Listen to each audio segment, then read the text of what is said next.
गीताचार्य श्री कृष्ण परमात्मा को मेरी कोटि कोटि आत्म प्रणाम। अर्जुन जी को आत्म प्रणाम। वेद व्यास भगवान को आत्म प्रणाम। श्री गणेश जी को मेरी कोटि कोटि आत्म प्रणाम।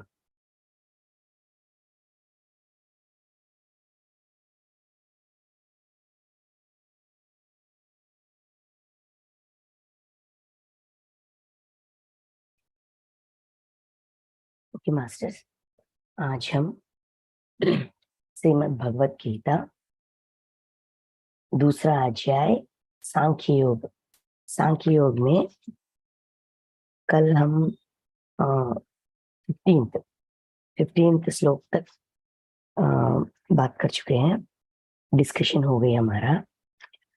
श्री कृष्ण भगवान अपना सलाह, जैसा अर्जुन ने मांगा, मैं आपका शिष्य हूँ, शरणागत हूँ, मुझे सलाह दीजिए, अपना निर्णय मैं ले नहीं पा रहा हूँ, मेरा खुद का सोच सब कुछ काम नहीं कर रहे हैं, खुद का ज्ञान काम नहीं कर रहे हैं, तो मुझे सलाह दीजिए, मैं आपका शिष्य हूँ। ऐसा कहने के बाद 11th श्लोक से शुरू किया है श्री कृष्ण भगवान ने, और हमने 15 श्लोक तक कल डिस्कस किया था।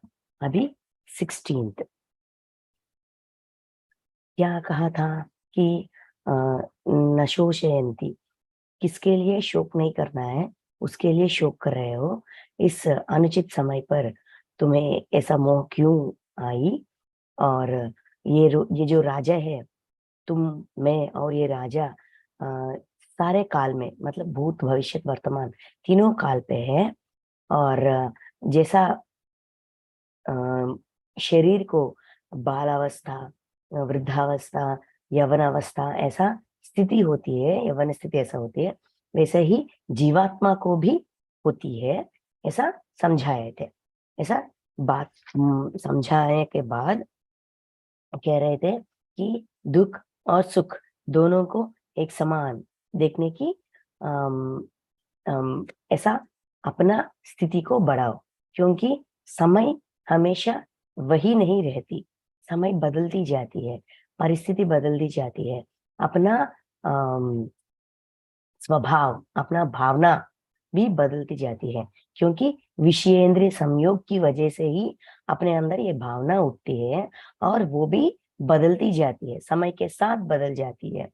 इसीलिए सहो, दर्द को, पीड़ा को, भावनाओं को सहो, क्योंकि ये सहना कैसा होगा, कैसे सह पाऊंगा, कैसे कि स्पोर्टिव स्पिरिट से, मतलब जैसे बच्चे हैं अपने बचपन में कैसे होते हैं, चाइल्डहुड में हम कैसे होते हैं, इस क्षण में झगड़ा किया और उस क्षण में दोस्ती कर लिया, ऐसा अपने अंदर जब हम इस बचपना को, स्पोर्टिव स्पिरिट को खेलते समय कैसे कहते हैं, खेलते समय धक्का देते हैं, फिर वही आदमी को हाथ देते हैं उठने के लिए, वैसा स्पोर्टिव स्पिरिट के साथ रहेंगे तो ये मुमकिन है। समय के साथ अपनी भावनाओं को, दर्द को, सब कुछ को सहना मुमकिन है, ऐसा कहा गया था। अभी 16th, असत वस्तु की तो सत्ता नहीं है, और सत्ता का अभाव नहीं है। इस प्रकार इन दोनों का ही तत्वज्ञानी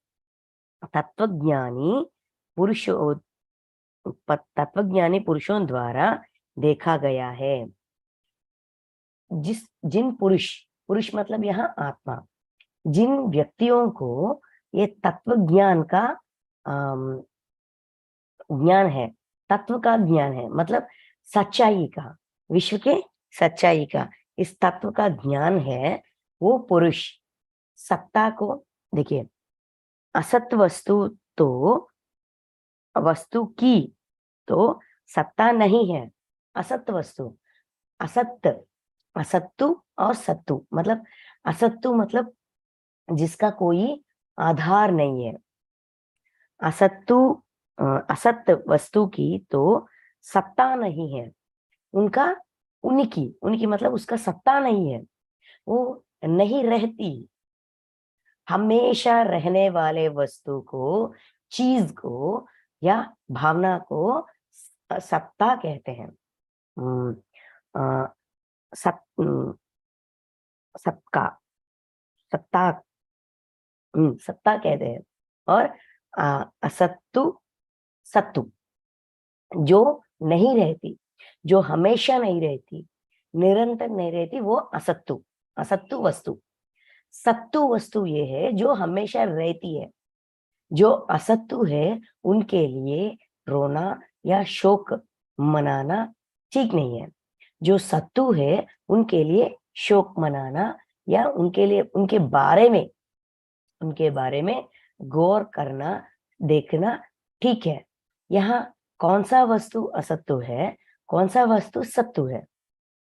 ये भावनाएं, ये शरीर, ये सब कुछ असत्तु, मतलब वो हमेशा नहीं रहते, समय के साथ बदलती है। कौन सा वस्तु सत्तु है? हमारी अंदर का जीवात्मा। जीवात्मा, आत्मा, परमानेंट, टेम्पररी और परमानेंट। इजी बातों में कहा या गया जाए तो असत्तु मतलब टेम्पररी, सत्तु मतलब परमानेंट। ये भावना, ये स्थिति, ये परिस्थिति, ये सब कुछ बदलती जाती है। हमारी सोच विचार भी बदल जाती है, लेकिन हमारे अंदर का जीवात्मा हमेशा रहती है। इसीलिए अपनी जीवात्मा के बारे में सोचो। ये दुख दर्द, इन इन सब के बारे में ना सोचो। देखिए, असत वस्तु तो सत्ता नहीं है, और सत्य का, सत्ता का, सत्य का, सबका अभाव नहीं है। ये हमेशा नहीं रहती, ऐसा कोई समस्या ही नहीं। सत्ता हमेशा रहती है। इस प्रकार इन दोनों की ही तत्व, मतलब सत्ता का, असत्य और सत्य का अभाव, मतलब तत्व, इन दोनों की तत्व, ये कौन सा रहने वाली है, कौन सा टेम्परेरी है, कौन सा परमानेंट है, ये सच जानने वाला, इस तत्व को जानने वाला पुरुष द्वारा, तत्वज्ञानी पुरुष के द्वारा देखा गया है। ये तत्वज्ञानी पुरुष के द्वारा देखा गया है।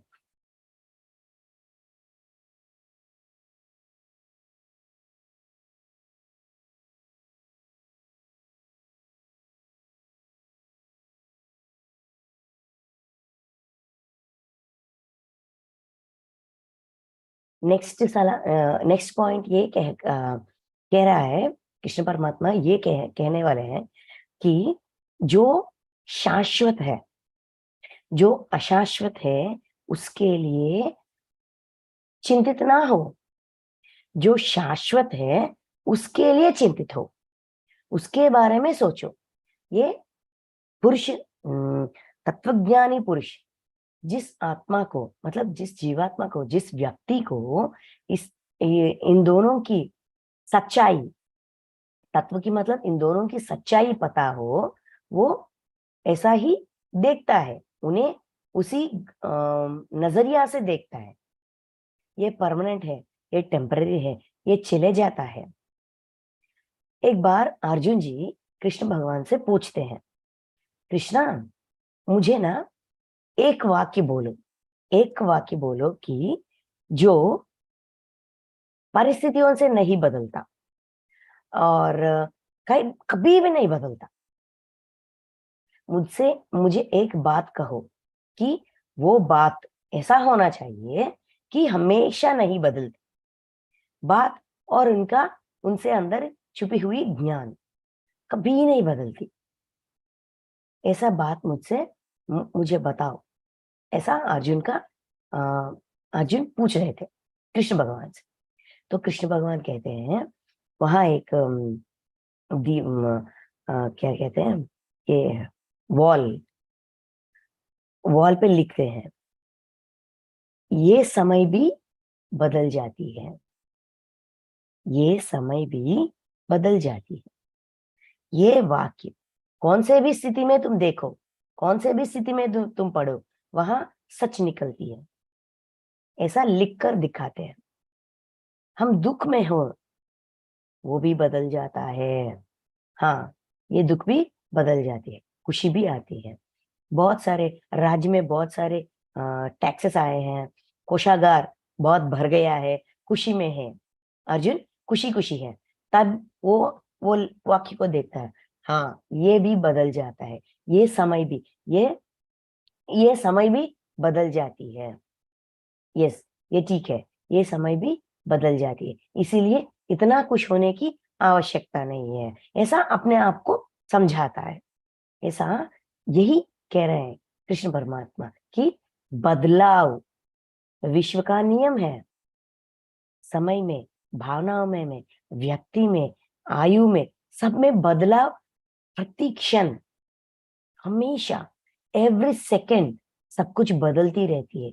उस बदलाव को जब अब हम सच्चे मन से, अपनी ज्ञान से, अपनी सोच से अपनाते हैं, हम भी उस बदलाव को स्वीकारते हैं। जो बदलती रहती है वो असत्य है, जो हमेशा की तरह वैसा ही रहती है वो सत्ता है, सत्य है। असत्तु और सत्तु, इनका भेदभाव समझो। असत्तु टेम्पररी है, सत्तु परमानेंट है। ऐसा 16 श्लोक में ये ज्ञान दे रहे हैं। फिर नेक्स्ट, नाश रहित, नाश रहित तो तू उसको जान, जिससे उसको जान, नाश रहित तो तू उसको जान, जिससे यह संपूर्ण जगत दृश्य वर्ग व्याप्त है। इस अविनाशी अविनाशी का अविनाशी का विनाश करने में कोई भी समर्थ नहीं है। नाश रहित तो तू उसको जान।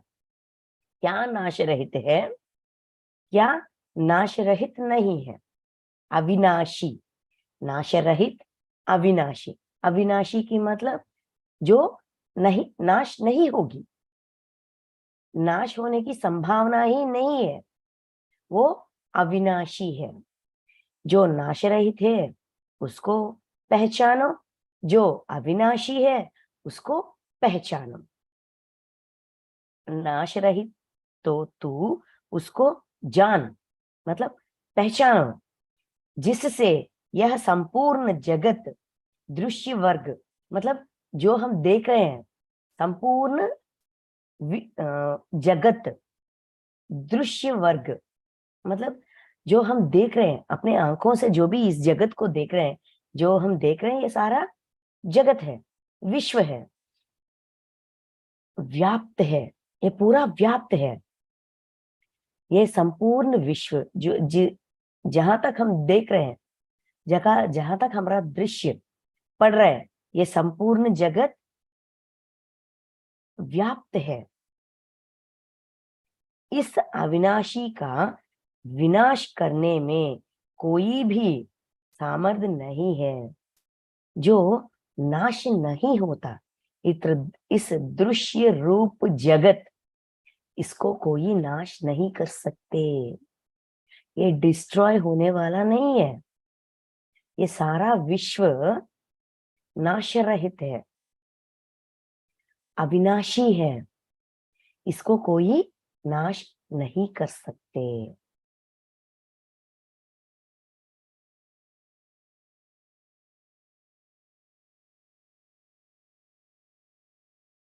उसके बाद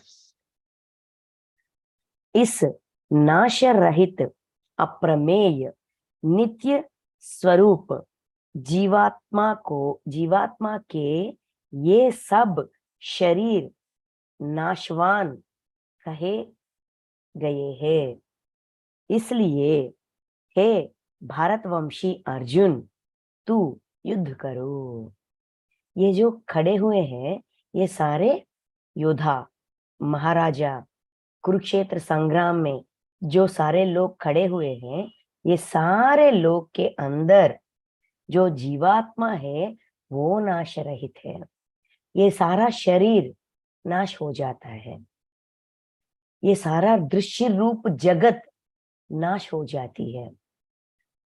कोई भी समय पे अगर बहुत बड़ा प्रलय आ गई, मतलब सुनामी आ गई, अर्थक्वेक आ गई, ये सारा प्रकृति नाश हो जाती है ना, ये सब नाश हो जाती है। लेकिन इन सारे नाश होने वाले जगत, मतलब यहाँ कहा गया था फर्स्ट सेंटेंस में, ये जो सारे जगत को तुम देख रहे हो ये नाश हो जाती है, लेकिन कौन नाश रहित है, अविनाशी कौन है, पता करो, समझो कौन अविनाशी है।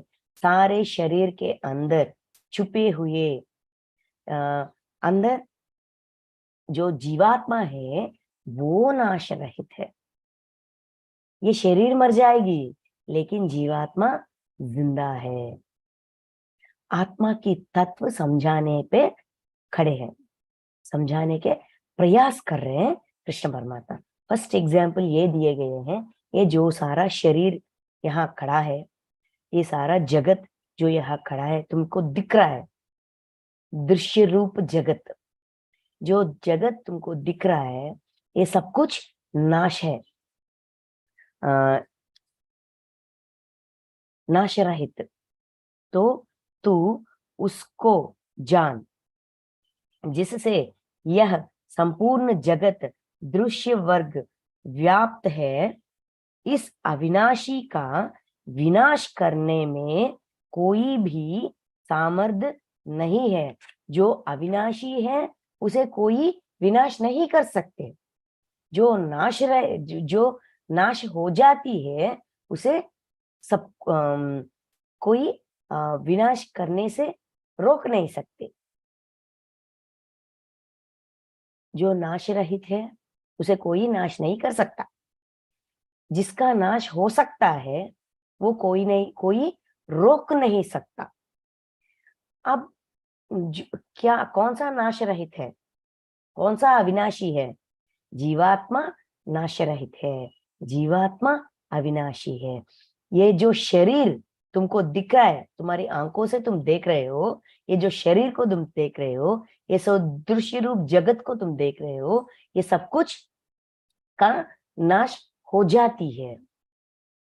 ये मुमकिन है, जीवात्मा को नाश करना नामुमकिन है। जिस शरीर में ये जीवात्मा है उस शरीर को नाश करना मुमकिन है।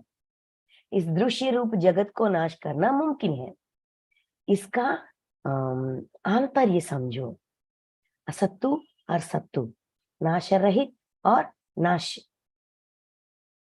को जिसको है वो समझने की प्रयास कर, समझाने की प्रयास कर रहे हैं। मतलब ये शरीर मर जाएगी लेकिन इसके अंदर जो जीवात्मा है वो हमेशा जीवित रहती है, ये समझा रहे हैं। देखिए, इसीलिए हे भारतवंशी अर्जुन, तू युद्ध करो।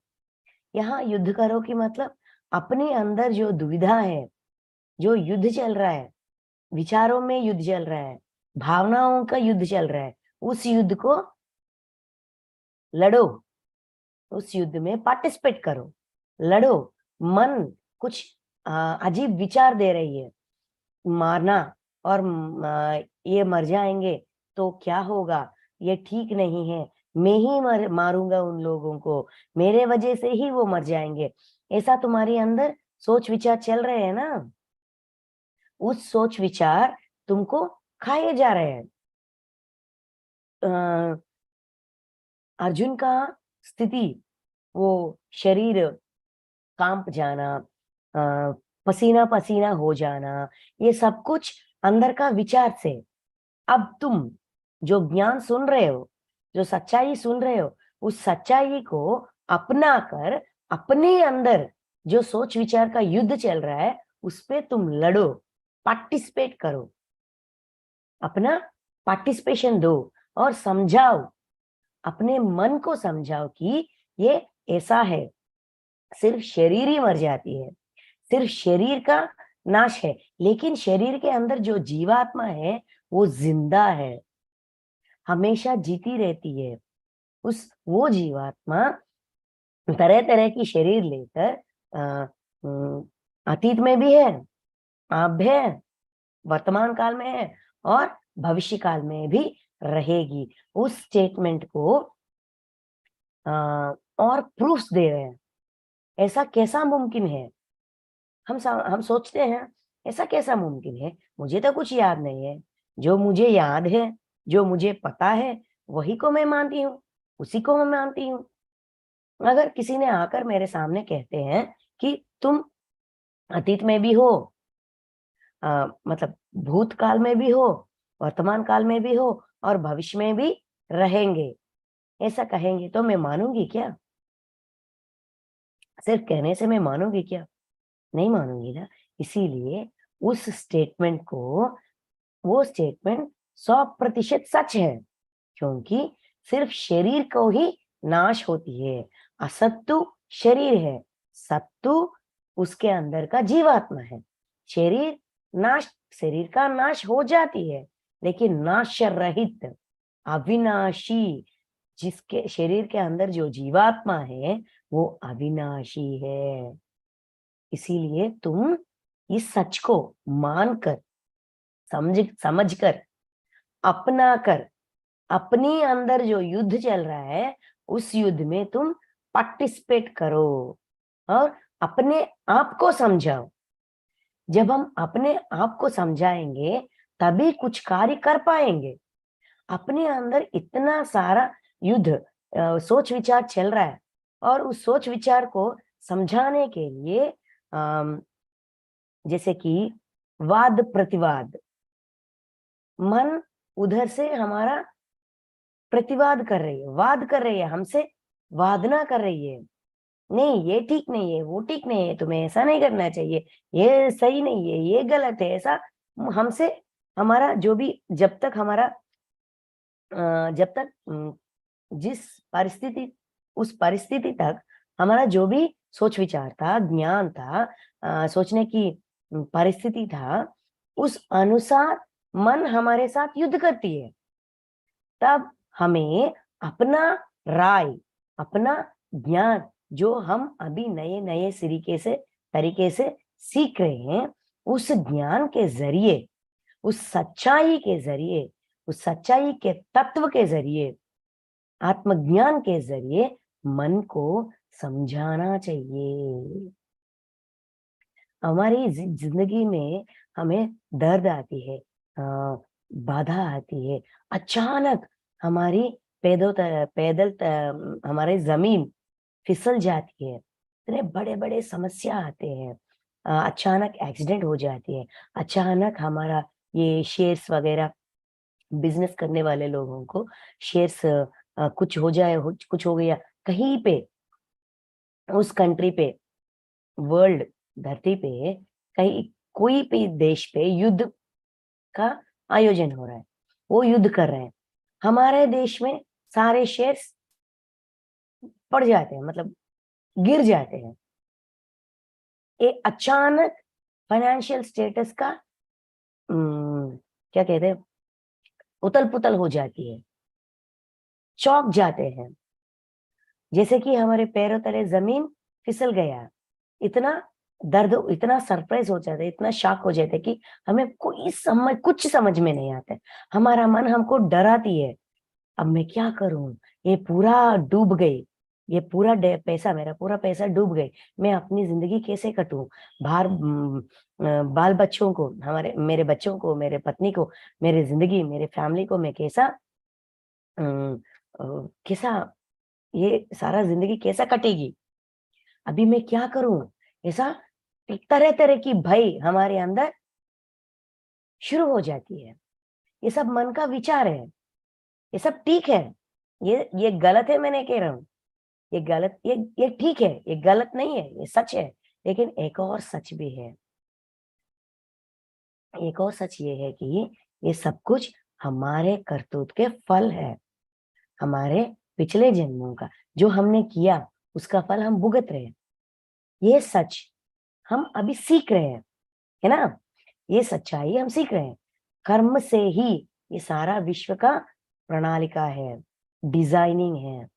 तो यहाँ अचानक इतना नष्ट हो रहा है, सब कुछ डूब गया, इसका कारण क्या है?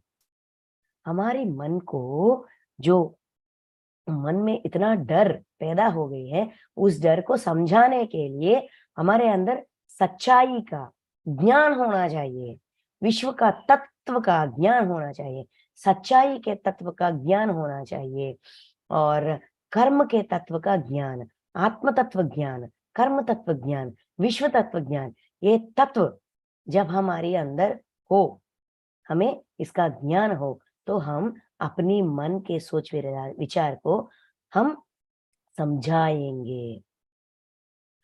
मन का सोच विचार एक तरफ, हमारी ज्ञान एक तरफ। ऐसा मन कुछ प्रश्न उठाती है और हमारा ज्ञान उसको समाधान देना चाहिए, ज्ञान के जरिए समाधान देना चाहिए।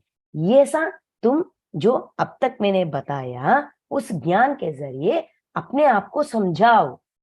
तुम्हारी अंदर जो भी युद्ध चल रहा है, सोच विचार का, वाद प्रतिवाद का युद्ध, तुम्हारी अंदर, मन के अंदर जो भी चल रहा है, उसमें तुम भाग लो, पार्टिसिपेशन लो और समझाओ, अपने आप को समझाओ, ऐसा कह रहे हैं।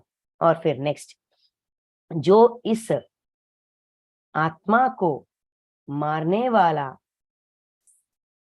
समझता है तथा जो इसको मरा मानता है, वे दोनों ही नहीं जानते, क्योंकि यह आत्मा वास्तव में ना तो किसी को मारता है और ना किसी के द्वारा मारा जाता है।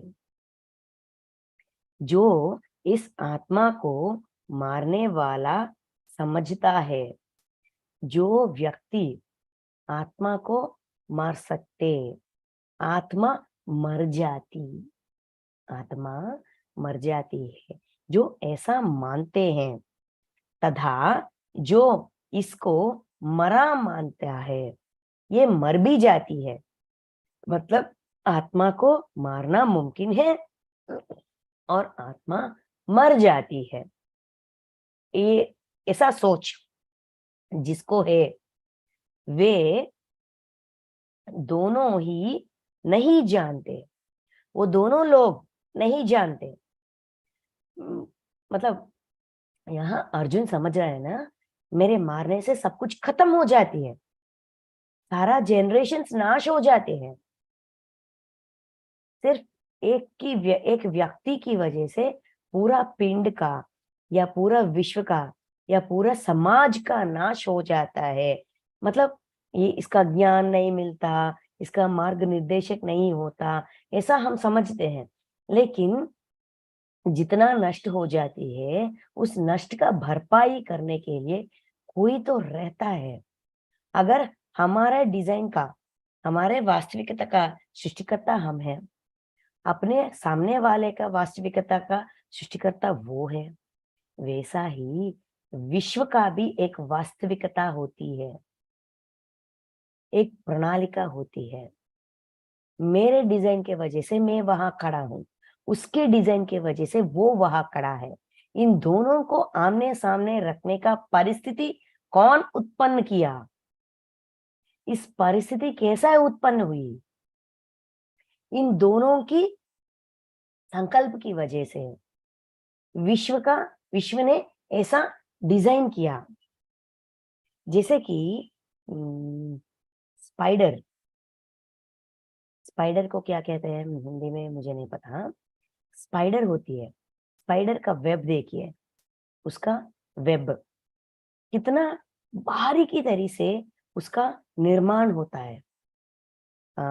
इस रस्सी में ये वाला, इसमें ये, इसमें ये कहाँ से शुरू हुई, कहाँ से ऐसा मोड़ लिया, कहां से इस मोड़ लिया, इस मोड़ लेने के बाद कौन सा मोड़ लिया, ये कैसा हुआ, उसका निर्माण उस स्पाइडर ने कैसा किया, क्या हम समझ सकते हैं? एटलीस्ट हम कर पाते हैं? ये मूवीज में ऐसा दिखाते हैं ना कि बहुत गहराई से, बहुत ऐसा वेब्स वेब्स दिखाते हैं। वो सब कुछ तोड़कर हीरो अंदर जाता है और देखता है, प्रूफ्स के लिए सर्च करता है, ढूंढता है पुराने घरों में, वो सब कुछ वो बनाते हैं। लेकिन जैसा स्पाइडर बनाती है वैसा वो बना नहीं पाते, बस कर पाते मशीन्स के साथ, कुछ स्प्रे के साथ, रस्सियों के जरिए बनाते हैं, बनते हैं, बनाते हैं, ठीक है। लेकिन वो अब तक कोई उसका वो इतना बारीकी तरह से वो रस्सी भी, स्पाइडर का वेब का वो धागा धागा होती है ना, वो धागा भी इतना पतला होता है, इतना पतला, और उसका निर्माण भी वैसा ही। विश्व का परिस्थितियों का निर्माण, विश्व का डिजाइनिंग भी होता है। वो विश्व का डिजाइनिंग हमारा डिजाइन पे आधार है, हमारा डिजाइन, लाइफ का डिजाइन, परिस्थिति का डिजाइन। इस आदमी को मुझे मुझे इस आदमी को मारना है, ये मेरी डिजाइन का, मेरी कर्म ऋण है। पिछले जन्म में इसने मुझे मारा, इस जन्म में मैं इसे मारूंगा, ये मैंने डिजाइन कर दिया, मैंने सोचा ऐसा, मेरा प्रणालिका ऐसा था। लाइफ डिजाइनिंग, लाइफ का डिजाइनिंग जन्म लेने से पहले महाकारण लोकों में ऐसा मैंने डिजाइन करके यहाँ आई हूं। वो डिजाइन संपूर्ण हो, कौन करेगा? ऐसा परिस्थिति विश्व निर्माण करती है, और उस परिस्थिति में मैं अपने आप चले जाती हूँ, और जो मेरी डिजाइन है वो संपूर्ण करने के लिए वहां मैं खड़ा रहती हूँ और करने के लिए सिद्ध हो जाती हूँ। वैसा ही यहाँ कह रहे हैं जी, इस आत्मा को मारने वाला समझा। अगर तुम समझ रहे हो अर्जुन, अगर तुम समझ रहे हो कि आत्मा को मार सकते हो और आत्मा मर जाती है, ऐसे सोच होने वाले दोनों भी, वो सोच गलत है, ये नामुमकिन है। आत्मा ना ही मरती है, ना ही आत्मा को मार सकते हैं।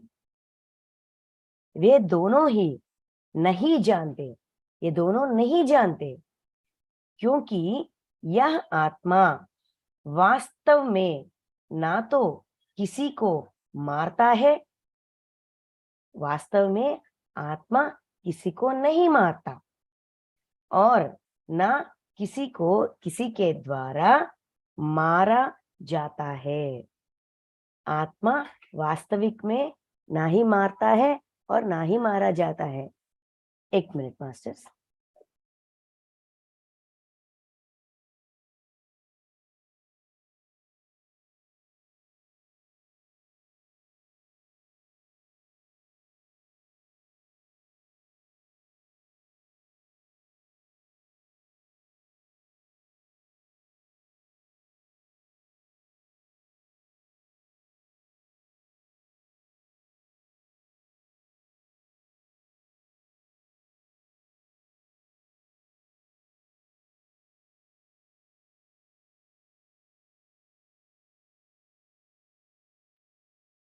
तो ये बात समझाने की प्रयास कर रहे हैं अभी से, मतलब ये श्लोकों से ये समझाने की प्रयास कर रहे हैं कि आत्मस्थिति, सांख्य योग, सांख्य मतलब आत्मा, ये सांख्य, ये शब्द संस्कृत शब्द है, इसका बहुत सारे अर्थ है। एक अर्थ आत्मा, एक अर्थ गिनती, नंबर, संख्या कहते हैं ना, नंबर, ऐसा आत्मा का ये समझाने के प्रयास कर रहे हैं। ये शरीर मर जाएगी अर्जुन, लेकिन आत्मा जिंदा रहती है। तुम आत्मा को मार नहीं सकते, ये मुमकिन नहीं है। यहाँ देखिए, यहाँ 3 स्थितियों के बारे में कहते हैं, आत्मा के बारे में कहते हैं, जीवात्मा के बारे में कहते हैं, दोनों के बारे में कहते हैं और परमात्मा के बारे में भी ज्ञान देते हैं। इस पहले श्लोक में जीवात्मा, जीवात्मा को शरीर की तरह दशा होती है, बालपन, यौवन, वृद्धावस्था, वहां जीवात्मा शब्द देखिए, जीवात्मा का उपयोग किया, वहां उस शब्द का उपयोग किया, यहाँ आत्मा शब्द का उपयोग किया। मतलब आत्मा जो महाकारण लोकों में रहती है, उसको मारना या वो मर जाती है, ऐसा भावना किसको है? वो उसको सच्चाई का नहीं पता है, इसीलिए वो ऐसा सोच रहा है। आत्मा का सच ये है कि ना ही वो मरती है, ना कोई उसको मार नहीं सकते, कोई उसको मार नहीं सकते, ये बताया गया है। और मारा जाता है किसी को, किसी के द्वारा। देखिए, क्योंकि यह आत्मा, वास्तव में आत्मा का सच्चाई ये है, आत्मा का वास्तविकता ये है कि ना तो किसी को मारता है और ना किसी के द्वारा मारा जाता है, ना आत्मा किसी को मारता है। आत्मा किसी के द्वारा नहीं मारा नहीं जाता, आत्मा को हम मार नहीं सकते और किसी के द्वारा आत्मा मारा नहीं जाती, उसका मरना नामुमकिन है, ऐसे कह रहे हैं। और फिर और क्या कह रहे हैं? यह आत्मा किसी काल में भी ना तो जन्मता जन्मता है और ना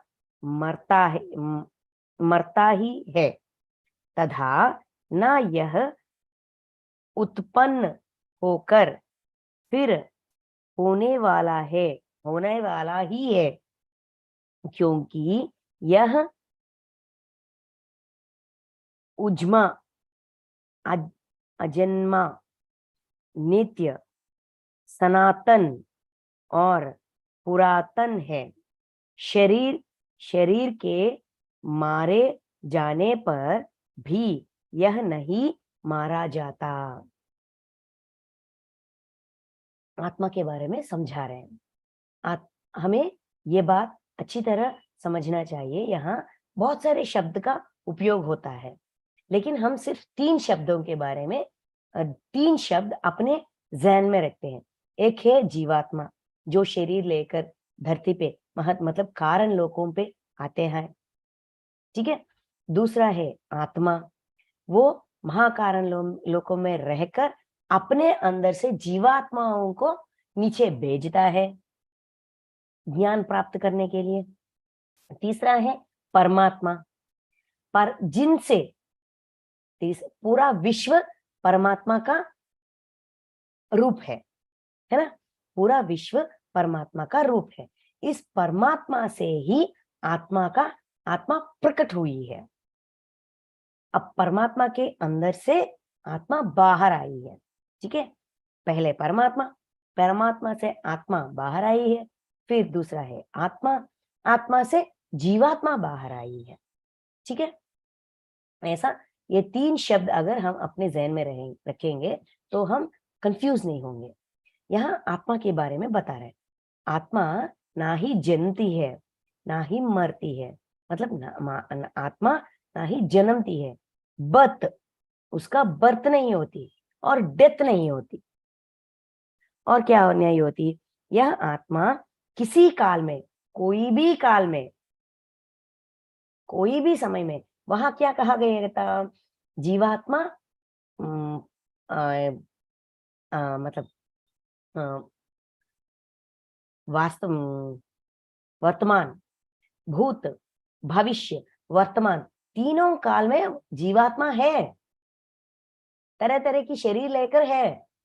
आत्मा कभी नहीं जन्मती, फर्क समझा? जीवात्मा शरीर लेकर आती है, लेकिन आत्मा कभी जन्म नहीं लेती। आत्मा का कैरेक्टर्स, आत्मा का जो भी कैरेक्टर है, जो भी क्या कहते हैं, गुण, स्वाभाविक गुण, आत्मा का स्वाभाविक गुणों के बारे में हमें बताया जा रहा है 19 और 20 इन दोनों श्लोकों में, और आगे भी होती है। ठीक है, ये कहा गया है, कह रहे हैं कि आत्मा कभी जन्म नहीं लेती और कभी मरती नहीं है, और यह आत्मा किसी काल में, कोई भी समय में, भूत भविष्य वर्तमान, कोई भी समय में भी ना तो जन्मता है और ना मरता ही है, ना ही वो जन्म लेती है ना ही वो मरती है, तथा और ना यह उत्पन्न होकर फिर होने वाला ही है, ना वो उत्पन्न होती है और फिर उत्पन्न होती है। जन्मती है, मरती है नहीं है, तो उत्पन्न हो जाती है क्या, मतलब नहीं, उत्पन्न भी नहीं होती। क्या होती है, क्योंकि एक क्यों ऐसा होता है, क्योंकि यह अजन्मा है, आत्मा अजन्मा है, जन्म लेने वाला नहीं है। अजन्मा मतलब इसका जन्म लेने की आवश्यकता नहीं है, जन्म परंपरा से वो मुक्त है। आत्मा जन्म परंपरा से मुक्त है, वो सिर्फ प्रकट होती है, बाहर आती है, विश्वात्मा से, परमात्मा से प्रकट होती है, बाहर आती है। वो जन्म लेना नहीं है। जन्म लेना मतलब शरीर लेकर आना, जन्म लेकर आना ये उत्पन्न होना भी अलग है। अजन्मा, जन्म नहीं होने वाला, और नित्य, नित्य मतलब हमेशा रहती है, समय के शुरू से समय के अंत तक, समय का कोई अंत नहीं होता। समय एक लूप है, यहां शुरू हुई फिर वहीं पे आकर खड़ा हो जाती है, कहां से शुरू हुई फिर वहीं पे आकर खड़ा हो जाती है, ऐसा एक लूप की तरह होती है। ये समय के स्वभाव के बारे में भी और समय के ज्ञान भी इस भगवत गीता में कहा गया है। आगे आने वाले चैप्टर्स में, अध्याय में इसका भी ज्ञान दिया गया है। ठीक है, तब डिटेल में हम समझेंगे। अब तक इतना समझेंगे कि ये अनित्य है, नित्य है, मतलब आत्मा हमेशा रहती है, समय से उसका लेन देन कुछ नहीं है। जितना तक समय अनंत है, जैसा कि समय जैसा अनंत मतलब अनलिमिटेड है, वैसा ही आत्मा भी अनलिमिटेड है, मतलब रहती है, नित्य रहती है, हमेशा रहने वाली है, और सनातन है। सनातन की मतलब पुरातन, बहुत, जब से ये सृष्टि हुआ है, जब से विश्वात्मा है, जब से परमात्मा है, तब से आत्मा भी है, सनातन है और पुरातन भी है, हमेशा रहती है। शरीर के मारे जाने पर भी यह नहीं मारा जाता। अगर शरीर को मार दिया तब भी आत्मा नहीं मरती, आत्मा हमेशा जिंदा रहती है, जीवित है। जिंदा मृत्यु से रिलेटेड है, आत्मा जीवित है। और हे पृथा पुत्र अर्जुन, पृथा कुंती देवी का एक और नाम है, कुंती माता का एक और नाम है पृथा, इसीलिए अर्जुन को पृथा पुत्र अर्जुन कह रहे हैं। इस पृथा नाम के पीछे भी कुछ स्टोरी है, हम कल सुनेंगे उसके बारे में। आज सिर्फ ये समझेंगे कि पृथा पुत्र मतलब कुंती पुत्र अर्जुन, जो पुरुष इस आत्मा को नाश रहित, नित्य, अजन्मा और अव्यय जानता है, वह पुरुष कैसे किसको मरवाता है और कैसे किसको मारता है। जो पुरुष मतलब जो आत्मा, जो व्यक्ति इस सच को जानता है, मानता है, अपनाता है, वो आत्मा की नाश रहित, आत्मा का नाश कभी नहीं होगा, ये नामुमकिन है, वो नित्य है और अजन्मा है, जन्म नहीं लेती है। जिस पुरुष को मतलब जिस व्यक्ति को, जिस ज्ञानी को इसका अनुभव है, ये सच को जानता है, मानता है और अपना आचरण में रखा, अनुभव के रूप में बदल दिया, अपनाया, उस व्यक्ति कैसे किसी को मारेगा, कैसे समझे, कैसा मानेगा कि ये मर जाएगा। ये नामुमकिन है, आत्मा नहीं मरती। अव्यय और अव्यय, आत्मा अव्यय है, जानता है। वह पुरुष कैसे किसको मरवाता है, किसी को मरवाता है, मतलब मैं मरवा रहा हूं और वो मर रहे हैं। मतलब सिर्फ अर्जुन सबको मार नहीं सकता, उसके सेना में जो भी योद्धा है वो किसी और को मारते हैं। मतलब अर्जुन मरवा रहे, ऐसा भी सोच रहे हैं ना, मैं मरवा रहा हूं, मैं मार रहा हूं, मैं मरवा रहा हूं, ऐसा सोच रहे हैं ना। कैसे किसी को मरवाएगा और कैसे किसको मारता है, मारेगा।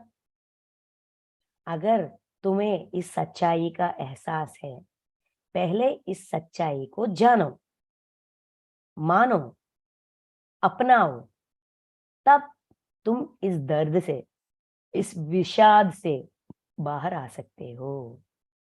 तुम्हारी अंदर सोच विचार का युद्ध जो चल रहा है, उस युद्ध को जीतने के लिए, उस युद्ध को लड़ने के लिए एक और पॉइंट दिया गया है, एक और सच्चाई का पर्दा फाश किया गया है यहाँ पे, आत्मा के बारे में बताकर, ज्ञान देकर, आत्मा की सच्चाई का ज्ञान देकर। ठीक है, फिर और क्या कह रहे हैं यहाँ पे, जैसे मनुष्य पुराने वस्त्रों को त्याग कर दूसरे नए वस्त्रों को ग्रहण करता है, वैसे ही जीवात्मा पुराने शरीर को त्याग कर दूसरे नए शरीरों को प्राप्त होता है। जैसे मनुष्य पुराने वस्त्रों को त्याग कर दूसरे नए वस्त्रों को ग्रहण करता है, वैसे ही जीवात्मा, यहाँ शब्द बदल गई, 9, 10 और 11, सॉरी 21 ना, 19, 20 और 21, इन तीनों श्लोकों में आत्मा के बारे में कहाया गया है। आत्मा ना जन्म लेती है, वो नित्य है, वो पुरातन है, वो अजन्मा है, ऐसा आत्मा के बारे में बताया गया है। अभी जीवात्मा के बारे में, जीवात्मा शरीर लेकर आती है, शरीर के अंदर कौन है, जीवात्मा है। वो जीवात्मा अयो अच्छा ठीक है, अगर आत्मा नहीं जन्मती लेकिन जीवात्मा जन्म लेकर आती है, शरीर में अंदर जो होती है, इस शरीर को नाश करने से जीवात्मा मर जाती है। अगर तुम ऐसा सोच रहे हो, वो भी गलत है। जीवात्मा, जैसे हम अपने वस्त्र बदलते हैं, कल मैंने एक और साड़ी पहना, आज मैं एक और साड़ी पहनी।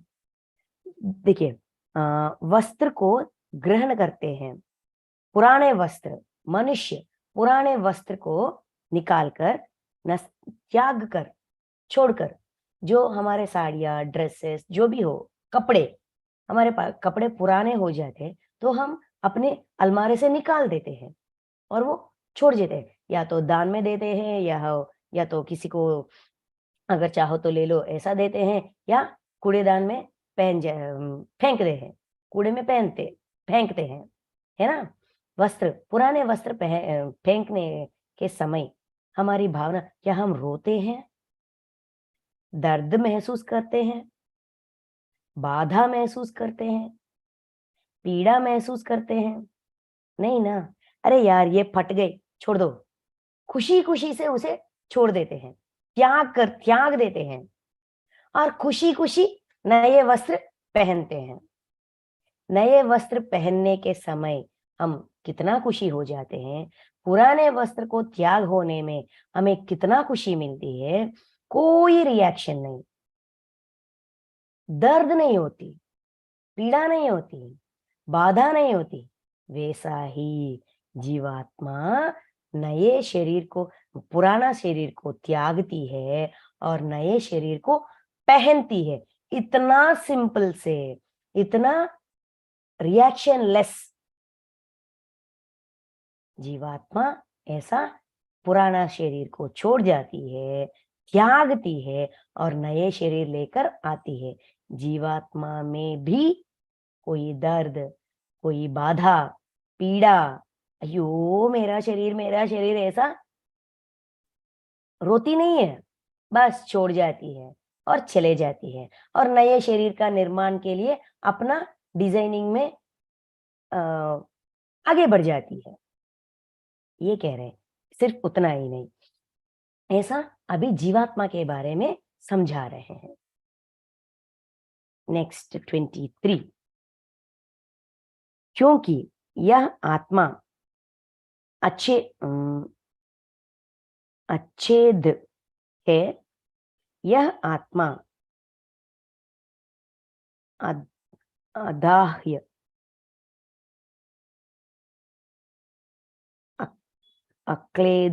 अक्लेद और निस्संदेह अशोष्य है, तथा यह आत्मा नित्य, सर्वव्यापी, अचल, स्थिर रहने वाला और सनातन है। फिर अभी आत्मा के बारे में बता रहे।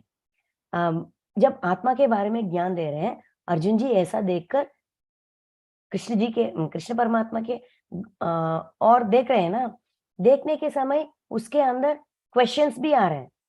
अगर आत्मा ऐसा है, आत्मा न जन्म नहीं लेती, ऐसा जन्म नहीं लेती, वो नहीं आती, ऐसा कह रहे हैं ना, तो फिर जो यहाँ शरीर लेकर आया, उस जीवात्मा को दर्द होगी, उस जीवात्मा रोएगी, उसके बारे में क्या?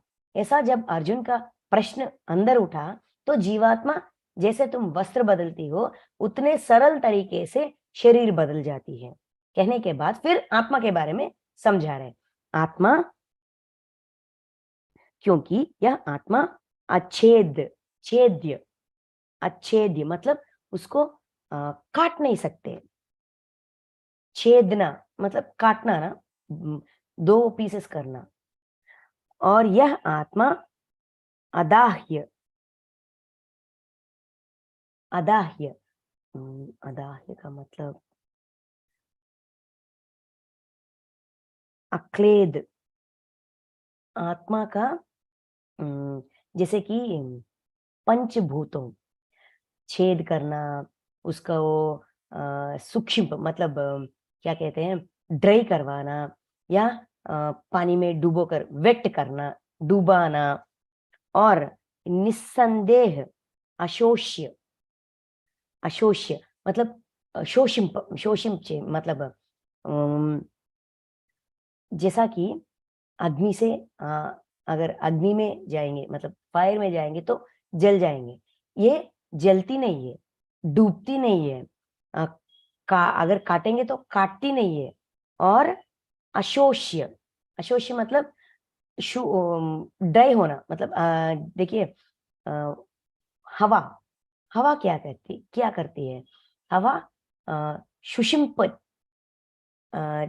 शुष्मिंप చేస్తది, मतलब कैसे समझाएं? हाँ, अ, किसमिस, अंगूर, अंगूर होती है ना, अंगूर जब फ्रेश अंगूर आती है तो वो ऐसा गोल गोल और सॉलिड ऐसा होती है ना?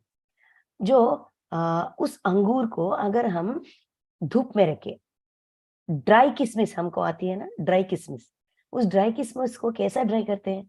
धूप में रखते हैं क्या? धूप में नहीं रखते, उसको ना छांव में ऐसा रखते हैं। ऐसा रखने से वो क्या होती है, कुछ दिन बाद वो ऐसा श्रिविल्ड हो जाती है, ड्राई हो जाती है। वहां क्या हुआ? हवा की हवा, उसके अंदर का जो गीलापन है, फ्रेश ग्रेप्स में गीलापन, वाटर होती है, वाटर कंटेंट होती है ना? और ड्राई ग्रेप्स में वो वाटर कंटेंट खत्म हो जाती है। वो वाटर कंटेंट कैसे खत्म हुआ? वो धूप में नहीं रखते।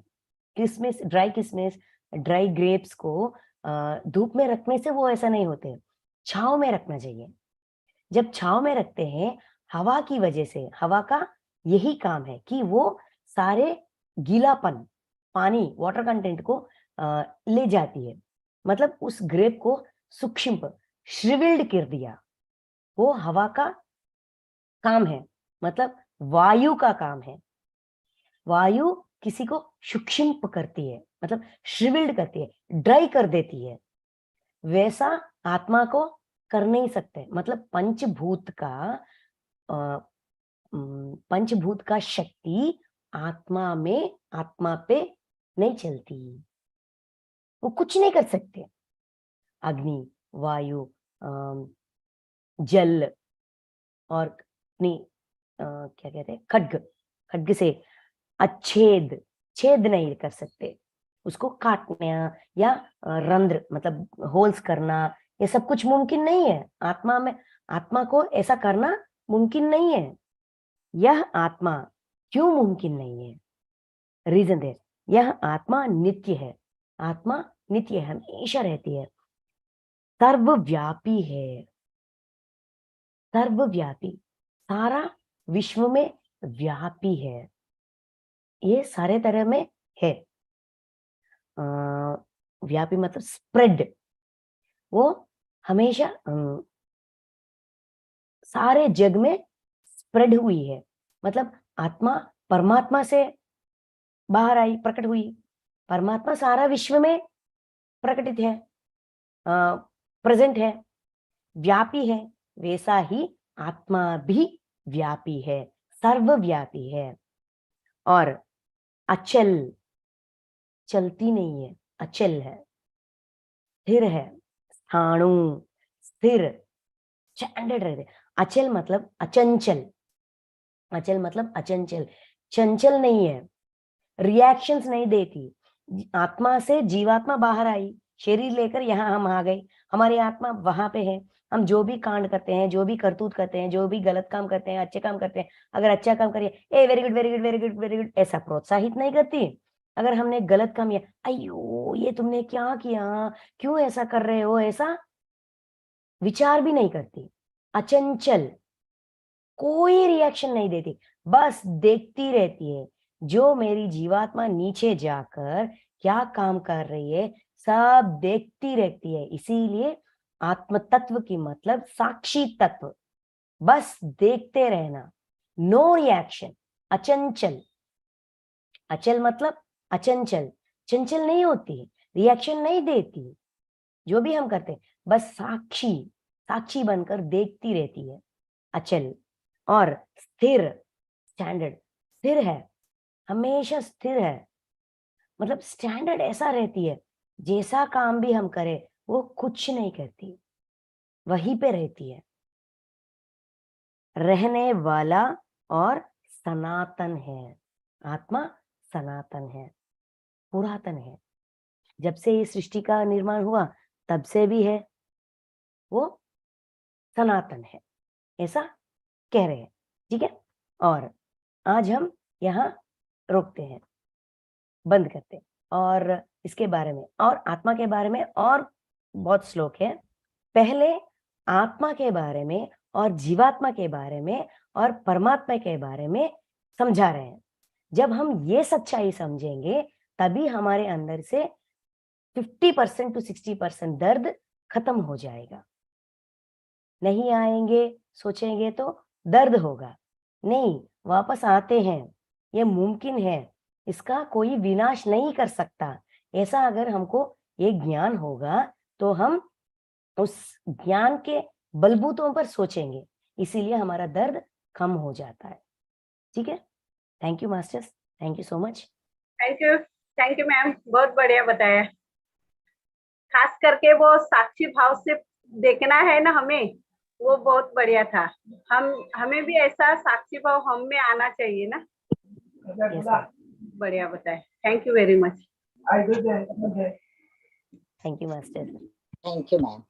थैंक यू मैम, बहुत थैंक यू। बहुत बहुत धन्यवाद, बहुत अच्छा बताया, thank you. Thank you so much money madam, बहुत सुंदर, थैंक यू जी।